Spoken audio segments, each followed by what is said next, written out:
Tayeb, katika maandalizi ya safari, kabla haijafika safari yako, kwanza hakikisha safari yako wajiandaa na mali ya halali. Mtume asema sallallahu alaihi wasallam, inna Allaha tayyibun la yaqbalu illa tayyiba, Mola ni mzuri na hakubali isipokuwa vizuri.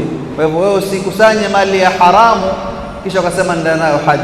Sikwambii hija yako haitosihi, pengine itasihi, hija itasihi, lakini kuna kusihi, kuna kukubaliwa. Mola sema innama yataqabbalu Allahu minal muttaqin, mwenye kukubaliwa ni yule mcha Mungu ambaye kwamba ametafuta pesa ya halali ya jasho lake akaenda nayo kwenye ibada ya haji. Adabu nyingine, kabla hujasafiri, hakikisha huku unapoondoka umeacha watu katika hali nzuri. Hali nzuri kwanza katika matumizi, manake umeambiwa hija man istataa alayhi sabila, mwenye uwezo. Kama una mke, una watoto, una majukumu, una kadha na kadha, umeacha majukumu vizuri. Lengine, uhakikishe huna utesi na mtu yoyote, wale ambao kwamba umekosana nao, wale ambao kwamba kuna sutofaha imetokea, safishiana nyoyo, nenda kaombe watu msamaha.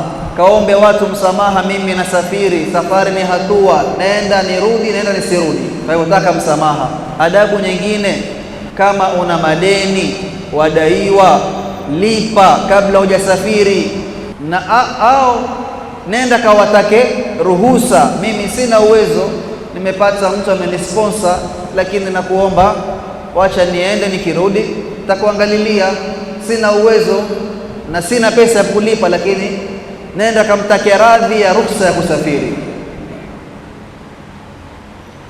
Mengine katika adabu pia ya kujiandaa kabla ya safari,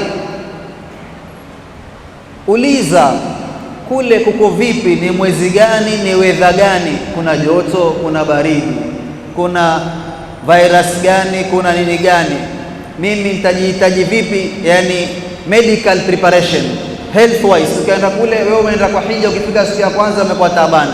Kwa nini? Hukuuliza ni baridi ama jua ni kali ama maandalizi ni vipi. Na kama una dawa zako hapa, una daktari, ni sukari, ni pressure, nini, mshauri, mimi naenda safari mji fulani, nitahitaji dawa kiasi gani, nitatumia vipi, nitafanya vipi. Haya yote ni mambo muhimu sana, waweza kuyadharau, lakini ukafika kule ukawa huwezi tena kufanya ibada.